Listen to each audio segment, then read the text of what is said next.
Our next story here, it's probably going to infuriate a lot of people. And when I say a lot of people, probably everybody here, especially if you lost a business or really your livelihood during this pandemic, because we're learning that the Boston bomber received a $1,400 COVID check, and currently in his inmate fund, he might have more money than what is in your checking account. I explain here in this piece.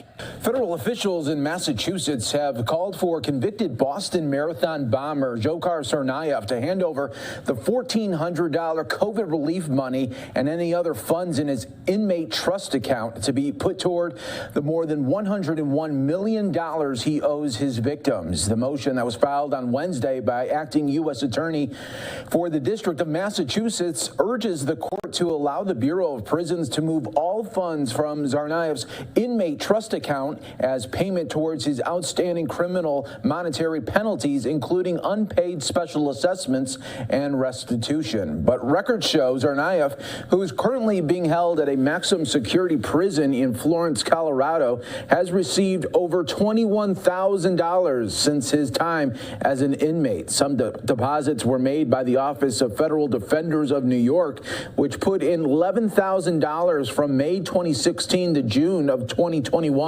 by 35 individuals, including 3 people from New Jersey, Indiana, and Maryland, and the United States government, which sent him a $1,400 COVID relief payment on June 22nd of last year. Following his 2015 trial, Tsarnaev was ordered to pay $101 million in criminal restitution and an additional $3,000 fee.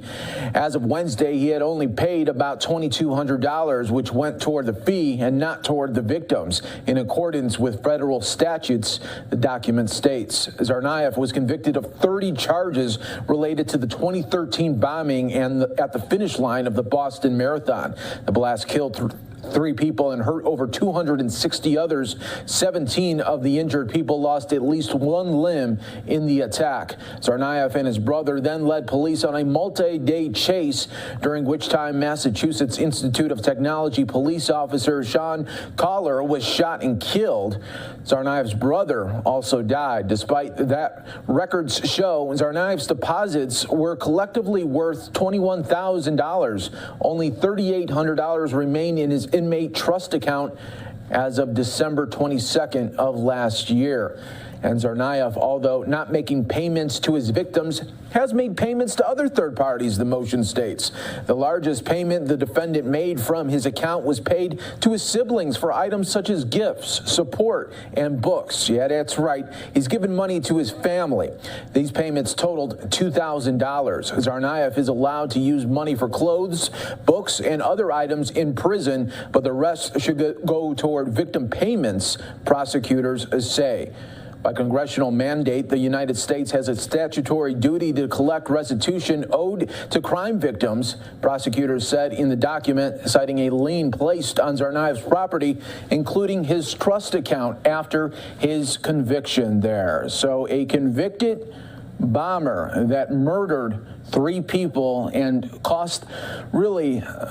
changed the lives of so many people on that day back in 2013 has a trust account.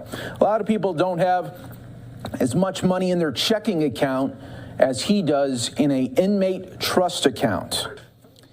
And this is also the same terrorist that has been caught on camera in his cell, flicking off the camera, smirking at it, and smiling, while family members will never get back their loved ones, and now has close to $4,000 in his inmate fund there. And that really just really shows you that life just isn't fair sometimes when you hear stuff like that. And, one day this terrorist will get the justice that he so deserves.